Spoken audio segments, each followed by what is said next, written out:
Olá, tudo bem? Eu sou Carla Matos e a Trends tem a grande satisfação de conversar hoje com uma das mais influentes cientistas do mundo, entusiasta dos micro-organismos desde criança. Vamos conhecer a história da pesquisadora da Embrapa Soja, Mariângela Hungria, que fez o agro brasileiro economizar mais de 40 bilhões de dólares e vamos descobrir como isso aconteceu.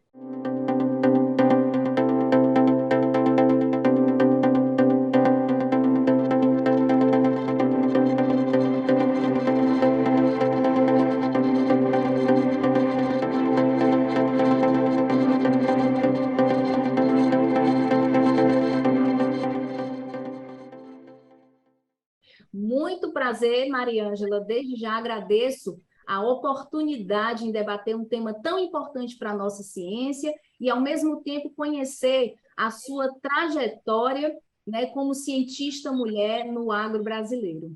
Prazer.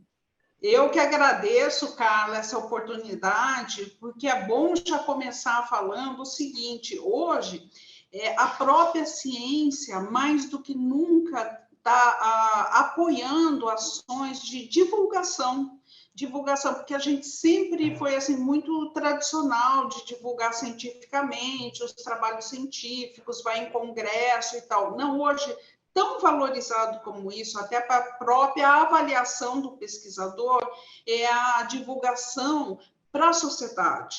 Tá? A Embrapa sempre procurou isso, né, de divulgar para a sociedade, mas a gente agora está com essa missão de divulgar, e quando eu falo sociedade, eu falo desde criança em escola, lá no jardim da infância, sabe, até o caso aí, principalmente aos agricultores, né, as pessoas que estão ligadas à agricultura. Então, ações para a gente levar para essas pessoas o que é a ciência, o que é a pesquisa, o que ela pode trazer, são de muita importância.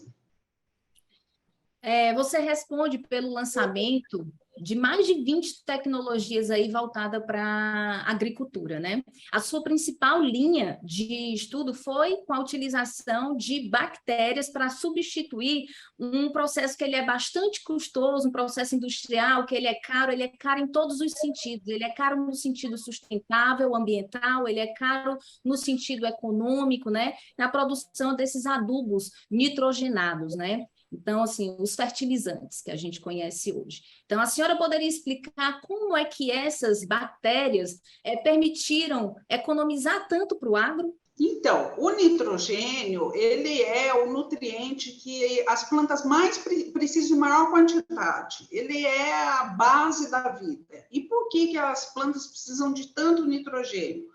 Porque ele já está lá, ele faz parte do nosso DNA, do nosso RNA, daí dos aminoácidos, os aminoácidos que se juntam para formar as proteínas, e proteína é vida, né?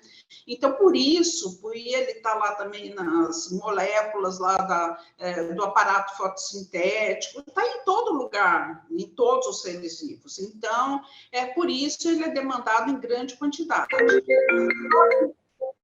Só que o que acontece? O que acontece é que a gente tem aqui na nossa atmosfera quase 80% desse ar que a gente respira é nitrogênio, né? N2. Só que esse N2 nenhuma planta ou animal ou nós homens nós não conseguimos aproveitar esse N2 que a gente está respirando toda hora e transformá-lo no nosso DNA, nos nossos aminoácidos, nas nossas proteínas. Mas existem algumas bactérias que evoluíram lá antes, se estima que seja 2, 3 bilhões de anos atrás. Antes que tivesse qualquer planta aqui na face da Terra, elas evoluíram para ter uma enzima que consegue capturar esse nitrogênio e transformar numa forma que ela pudesse usar. Foi uma vantagem competitiva que ela teve na evolução. Então, porque daí ela conseguia viver melhor nesse ambiente do que uma outra que não tinha essa enzima e precisava achar outras formas de nitrogênio. Quando as plantas surgiram na Terra, e aproximadamente 200 milhões de anos, então essas bactérias começaram a se associar com essas plantas em diferentes graus de especificidade. Então, algumas ali só no ambiente das raízes, outras chegam a entrar dentro das plantas e outras aí, então, foi a evolução perfeita, que elas conseguem se associar principalmente com leguminosas, várias espécies de leguminosas, como a soja, e elas formam até umas estruturas típicas nas raízes dessas plantas, né? São aquelas bolinhas que a gente vê na raiz da soja, e ali uma verdadeira fábrica de nitrogênio, porque daí elas ficam capturando esse nitrogênio que está no ar, né? E transformando em nitrogênio que a planta consegue usar. Então, esse é o processo da fixação biológica do nitrogênio, e fora isso, só tem para a agricultura, né, para o crescimento das plantas, só existe uma outra fonte de nitrogênio, que é o nitrogênio fertilizante sintético, que ele também usa esse nitrogênio do ar para formar a amônia e depois todos os outros derivados de fertilizante nitrogenado. Só que para conseguir pegar esse nitrogênio do ar e quebrar, como aquela bactériazinha ali delicada consegue, nossa, ele gasta pressão, quase 600 atmosferas, gasta energia, e então por isso tem muita fonte fóssil necessária para essa síntese. É uma energia suja, né? É uma energia... Então, é uma base de 6 barris de petróleo que são necessários para sintetizar 1 tonelada de amônio. Então, barril de petróleo, energia não renovável, emissão de CO2, tudo isso. Então, eu dediquei minha vida principalmente a trabalhar com essas bactérias que podem substituir, então, parcial ou totalmente o uso de fertilizantes nitrogenados. E, Maria, e quanto custa para trabalhar com essas bactérias? Quanto custa o quê? Fazer a pesquisa ou comprar? Não, o agricultor que queira trabalhar e implantar no seu solo, enfim, para poder, porque ela também serve tanto para a soja como para outras culturas, né? Então, cada cultura tem a sua bactéria, tá? Então, não é assim, a bactéria, por quê? Porque foi uma evolução lá, eu falei que as plantas surgiram há 200 milhões de anos, né? E daí elas foram assim, tipo, eu gosto mais dessa, eu gosto mais daquela. Então, foi dando aquilo que a gente chama um pouco de especificidade hospedeira, que o hóspede daí é a planta, né? A planta tem o seu hóspede, que é a bactéria.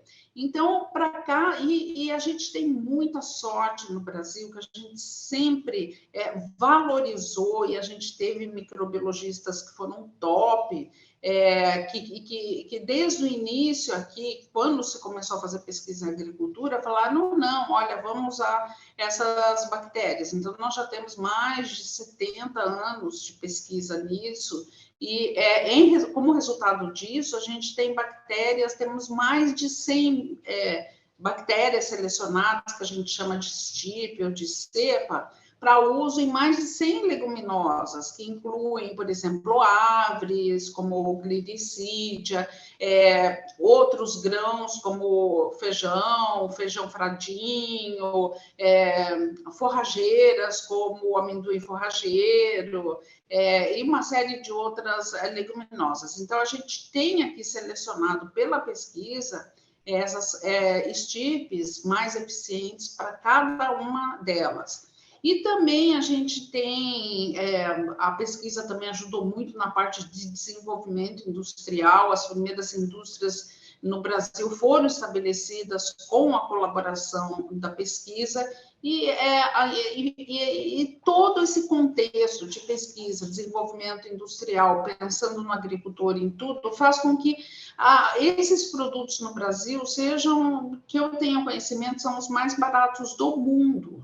Tá? Então, você vai comparar com os preços dos Estados Unidos, da Europa, da Austrália. Nossa, aqui é muito, muito. O Ceará, que está começando o cultivo de soja agora, eu super recomendo, que é o topo agora nosso, que é a coinoculação da soja, Umbradirrizóbio e azospirina, depois eu posso explicar um pouco melhor isso aí, mas está saindo média de R$ 12 por hectare usar o produto. Se ele tivesse que usar fertilizante nitrogenado, isso ia sair mais de R$ 500 por hectare. Então, olha só, não só esses micro-organismos fazem super bem para o meio ambiente, deixando de emitir gases de efeito estufa, deixando de usar fontes não renováveis de energia para síntese, né? Como também dá uma economia fantástica para o bolso do agricultor e para o país, né? Porque a gente importa, infelizmente, hoje a gente está importando mais de 80% de todo o fertilizante nitrogenado que a gente usa. Então, também economiza divisas para o país. Então, a adesão dos agricultores brasileiros à fixação biológica do nitrogênio está sendo bem aceita, eles realmente estão implementando essa tecnologia na agricultura. Sim, a gente tem também uma das taxas de adoção mais elevadas do mundo hoje. Por quê? O que acontece? Você cultiva soja, você usa o inoculante, a gente tem esse privilégio de ter tido sempre microbiologistas no Brasil que só selecionaram material elite, material top, sabe? Então, essas bactérias que a gente usa hoje nos inoculantes são o supra-sumo. E quando você coloca no solo, elas acabam se estabelecendo e vivem ali no solo, né? Então, mesmo se você inocula 1 ano, 2, 3, você nunca mais vai perder a sua soja por causa de nitrogênio, que ele é capaz de fornecer sempre aquelas bactérias que estão no solo. Só que o que a gente viu é que, ao contrário também de vários outros países, nas nossas condições estressantes, se a gente usar a inoculação todo ano, a gente tem um aumento no rendimento de 8%, às vezes com a inoculação até 16%. Então, é uma coisa... no lucro, né? No lucro do agricultor. Então, imagina, uma co-inoculação, R$ 12 e você ganha 16% no rendimento, sabe? Se fizer isso todo ano, é uma coisa que super vale a pena, né? Então, hoje, a média nacional de adoção, porque, conforme eu falei, a grande maioria das áreas são áreas velhas, mas mesmo assim, então, o pessoal continua fazendo, está em 80%. E se você pega a região mais próxima aí de vocês, que hoje é a região onde mais se tem a expansão da cultura da soja, que é o Mato Piba, né? Maranhão, Tocantins, Piauí e Bahia, é 100% de adoção. E doses mais elevadas, porque são regiões que a gente está aprendendo uma série de coisas, né? São regiões que têm condições extremas, às vezes de temperatura,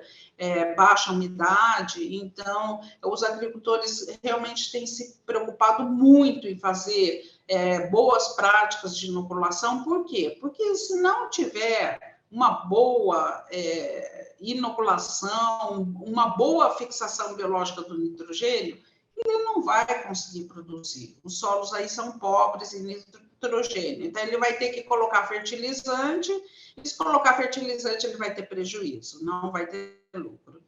Verdade. Como é que você vê a questão da insegurança alimentar no nosso país, que resiste assim, números expressivos de grãos e, paradoxalmente, a gente tem uma insegurança alimentar altíssima? Exato, essa é uma grande tristeza que eu tenho, né? Porque a gente que vai trabalhar para agronomia, como é que eu fui, é justamente porque você gosta de produzir e quer que toda a população tenha alimentos. E hoje a situação, a gente tem esse paradoxo que o agronegócio fala tanto, né? Que olha, a gente pode alimentar 800 milhões de pessoas, agora já falo em 1 milhão de pessoas. Eu nem falo esses números nas minhas palestras, porque eu tenho vergonha de falar que a gente pode alimentar 800 milhões de pessoas e saio na rua, vejo uma pessoa pedindo comida. Então, hoje são segundo levantamento da Rede Pensan, né, são 33,3 milhões de pessoas passando fome, né, grave, e 120 milhões de pessoas com insuficiência alimentar. Então, não é só produzir, inclusive eu faço parte da diretoria da Academia Brasileira de Ciências, e nós estamos produzindo um documento justamente para mostrar isso, sabe? Porque às vezes o agro fala muito assim, não tenho nada a ver com isso, meu negócio é produzir. Não, não é. Você vê alguns exemplos muito interessantes, inclusive o setor privado tem que participar. O público tem que participar, a gente tem que ter políticas públicas para isso, mas sem o setor privado é o que detém logística, é o que detém, sabe, que pode ensinar o setor público como superar esse problema. E a gente já tem algumas iniciativas muito interessantes disso, por exemplo, a Fundação Bung, trabalhando com pequenos agricultores, tentando melhorar a qualidade de vida e que eles forneçam serviços que são úteis aos grandes agricultores, que são os clientes da Bung, né? Então, mais a Fundação Bung, daí criada para atender esse entorno, e são ações como essa que podem ajudar a gente mitigar isso e que realmente nós temos condições de produção de alimentos, mas esses alimentos têm que chegar também à mesa dos brasileiros, não pode ser só para exportação. E na sua visão, quais são os principais desafios para essa era da agricultura 4.0, né? Que a gente tanto ouve falar? Então, eu acho que o agro brasileiro tem muito orgulho, sabe? Fala assim, nossa, nós somos top, nós isso. Mas eu sou bastante crítica do quê? Porque eu acho que, nossa, a gente pode ir muito mais longe do que está, até com a tecnologia que está disponível hoje. Por exemplo, eu fiz um levantamento dos últimos 7 anos, a produtividade média da soja no Brasil, tá? E ela fica ali por volta de 3.500 quilos por hectare. Só que você pega lá os concursos, né, por exemplo, do SESB, que é o Comitê Estratégico de Soja Brasil, você vê lá a produção, é o dobro. Eu pego a média dos últimos 7 anos também, e ela dá o dobro. Então, são pessoas produzindo 7.000 quilos. Então, daí eu fui estudar a história dessas pessoas que estão produzindo 7.000 quilos. Sabe qual é o segredo deles? É usar as tecnologias que estão aí na prateleira, que foram desenvolvidos, o plantio direto, a rotação de cultura, o uso dos micro-organismos, tudo que está disponível. Então, a gente poderia estar dobrando o rendimento da soja no Brasil hoje, só usando o que já está disponível, sabe? Então, a gente não precisaria realmente quebra de paradigmas, nada disso. E eu citei o caso da soja, que é muito top, entendeu? Se você pega, por exemplo, feijão, só com as bactérias que a gente selecionou, a gente tem ensaios sem colocar nitrogênio ou fertilizante, produzindo 4.000 quilos por hectare. A média nacional não passa de 1.000. Então, nós somos bons no agro porque nós conseguimos produzir nas diversas condições e, às vezes, até 3 safras por ano.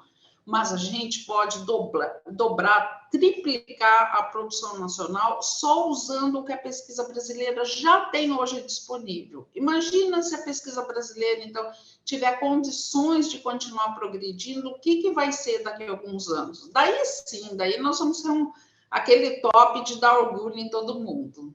Como é que a senhora vê, né, a questão dos investimentos e do apoio aos cientistas brasileiros? Eu vi recentemente uma matéria que saiu agora domingo no Fantástico, falando da falta de investimento aos cientistas, principalmente às mulheres. Eu vi grandes mulheres, grandes cientistas contribuindo para a ciência de outros países, na Alemanha, enfim, porque aqui não teve oportunidade, não teve uma bolsa para estudar, não teve as condições básicas para se fazer uma pesquisa aqui no Brasil, nem deslumbrar uma carreira dentro aqui da ciência, né?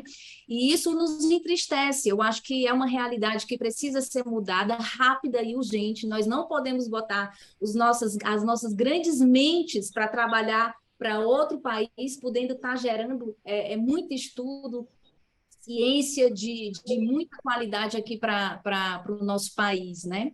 Então, olha, eu sempre falo que a gente não faz ciência, que a gente faz milagre aqui no Brasil, porque fazer o que a gente faz com o dinheiro que dão é realmente um milagre. E agora nem dão mais esse dinheiro.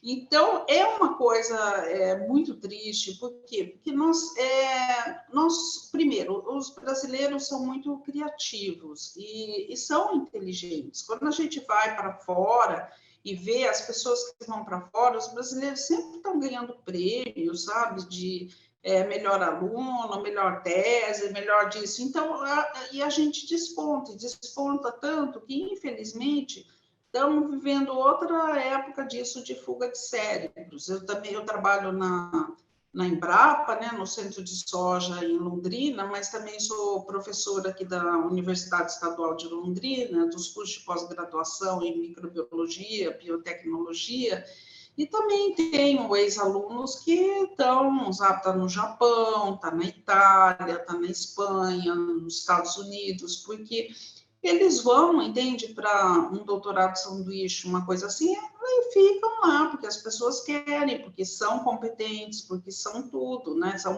Só que dá dó que são pessoas que passaram usaram, né, ensino público, gratuito, mas a gente não pode condenar, porque está praticamente impossível começar um novo laboratório aqui no Brasil.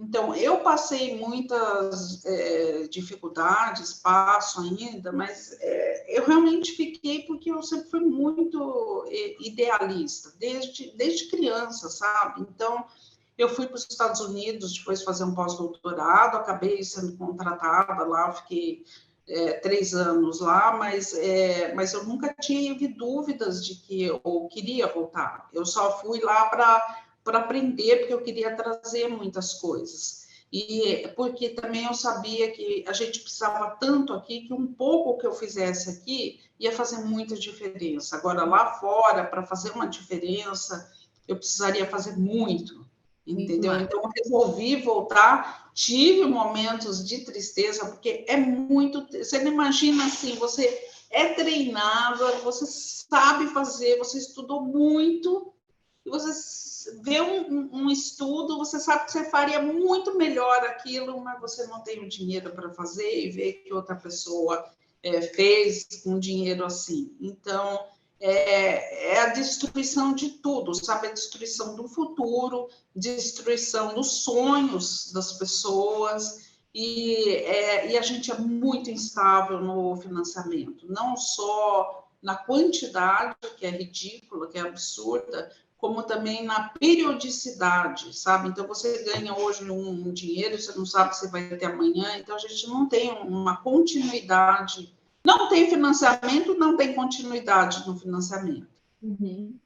A senhora tem uma trajetória de vida também bastante interessante, né? Já relatou aí algumas situações de muita dificuldade dentro da área da ciência, pelo fato de ser mulher, e como foi vencer todos esses obstáculos, e hoje qual é o maior propósito de vida que a Mariângela Hungria tem hoje? Então, sabe, como diz, né, o Raul Seixas, né, prefiro ser uma metamorfose ambulante. Então, quando eu estava no início da carreira, e mesmo até a metade da carreira, eu realmente não tocava no assunto de ser mulher, ser mãe, sabe? A minha trajetória, na verdade, começou lá, eu engravidei por acidente, lá no 2º ano da universidade, eu tinha vergonha de falar isso, porque era a perspectiva do quê? Eu realmente queria me firmar cientificamente e via muito preconceito sobre isso. Então, eu queria ter a atitude masculina no trabalho para poder vencer, ou não queria nem vencer, queria me estabelecer e me equiparar aos pares que eram os homens, entendeu? Então, eu não podia mostrar meus traços femininos, entendeu? Eu não podia chegar e falar, ó, tô arrasada porque minha filha tá com uma gripe, eu não consigo sarar. Nossa, isso aí era muito mal visto.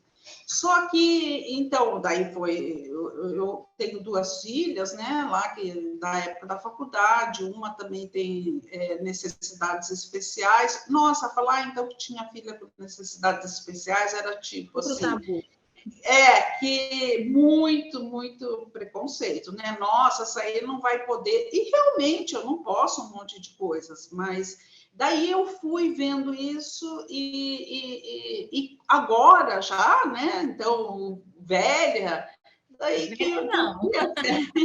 eu vi as coisas mudando e falando, não, espera, olha, eu realmente consegui, mas eu não quero ser comparado, ter que me comportar com nenhum homem, porque eu tenho muitas outras qualidades que eles não têm, são qualidades diferentes. Só que eu quero contar tudo que eu passei, porque para incentivar outras mulheres, que elas vão conseguir, entendeu? E na vida é tudo uma questão da gente se acomodar. Se você tem uma limitação, como eu tive, por exemplo, uma filha deficiente, e eu não posso, por exemplo, ir a um monte de congresso internacional e tal, porque ela exige mais cuidado, eu não posso, sabe, aceitar todos os convites que eu tenho para ir para lá e para cá, porque eu tenho uma estrutura familiar mais complicada, eu tenho que selecionar para onde eu vou. Por outro lado, não viajar tanto me dá mais tempo para trabalhar na parte de redação dos artigos científicos, de preparar palestras, de preparar livros, tudo isso aí. Então, é tudo um balanço, entendeu? Então, se você vai lá, você tem os seus filhos, você tem a maternidade, você durante 2 anos a vida fica complicada, se você é um cientista, você não produz tanto, depois a mulher, mãe, ela, nossa, é super focada, né? Porque a gente chega no trabalho e fala, ó, tem que fazer isso assim, assim, assim, porque eu quero ir para casa cuidar dos filhos depois, né? Então, a gente para de enrolar tanto, entendeu? Então, eu acho assim, mulheres, mães, são mais objetivas, elas têm certeza do que elas querem. Então, eu tenho que falar para essas mulheres isso aí, sabe? Não tem problema, você pode ter seus filhos, vai dar tudo certo, você pode ser mais competente até do que homens, e você não precisa deixar de ser uma mulher, e pode falar que seu filho está doente, que foi para o médico, que tudo isso. É uma outra visão, entendeu? Antes era aquela visão masculino, mundo masculino. Agora não, é o mundo que tem as qualidades masculinas e as qualidades femininas que devem ser respeitadas. Quais seriam, assim, algumas palavras de ordem para aquelas mulheres que querem ingressar, assim, na ciência, serem pesquisadoras? O que é que a senhora deslumbra de um futuro dentro da agricultura mesmo, né? Da sustentabilidade? Quais seriam algumas áreas interessantes para essas mulheres? Então, eu pessoalmente acho que as mulheres têm muito mais dom para pesquisa do que os homens. Eu, até acho que 70, 80% dos orientados que eu já tive mais de 200, mestrado, doutorado, pós-doutorado, são mulheres. Então, eu tenho aqui a experiência disso. Por quê? Ciência. Existem vários tipos de ciência, né? Então, vou falar, por exemplo, da microbiologia, ou de um modo geral de biologia. O que é você ser uma cientista? Quando chegam os alunos aqui, eu sempre falo assim, olha, ser cientista não é assim que você descobre uma coisa diferente a cada dia, a cada minuto. Não, você descobre uma coisa, você tem uma ideia e você tem que trabalhar naquilo 3, 4, 5, 10 anos e repetir várias vezes aquilo para comprovar que aquilo realmente acontece. Tem gente grandes cientistas que passam aí a vida inteira para provar uma ideia, e essa ideia daí faz a diferença no mundo. Então, o que eu vejo é que o perfil das meninas é mais adequado a essa necessidade de repetibilidade, a paciência para você saber, tipo, dá certo, dá o errado o experimento. respira fundo, vai lá e faz de novo, entendeu? Os meninos parece que não tem tanto essa vocação, eles querem as coisas diferentes toda hora, e ciência não é isso. Então, eu acho assim, meninas você precisa realmente estudar muito, tá? Você tem que saber tudo o que está acontecendo no mundo, você tem que estar investigando toda hora o que está acontecendo para estar atualizado, né? Então, eu acho assim, meninas com ciência tem tudo a ver, eu acho que logo, logo vamos estar aqui dominados por mulheres na ciência. Muito legal. Agradeço imensamente essa oportunidade de conversar com você, Mariângela. É um grande exemplo, né, para o nosso país, que a gente consegue exportar aí para o mundo todo essa sua mente brilhosa, essa sua capacidade de resiliência, de muito estudo, muita dedicação. Nós aqui da Trends agradecemos novamente a sua presença aqui no Cenários Trends e espero que a gente tenha outras oportunidades de estar difundindo aqui a ciência do nosso país. Obrigada. Eu que agradeço. Fortaleza está trabalhando no plano diretor. Ninguém melhor do que você para decidir junto com a prefeitura o que o seu bairro mais precisa. Com o plano diretor, a gente vai planejar o uso do espaço público de Fortaleza para os próximos anos. Visite a plataforma virtual e faça suas propostas. A participação de toda a cidade na revisão do plano diretor é fundamental para construirmos a Fortaleza que queremos. Prefeitura de Fortaleza, a gente faz mais.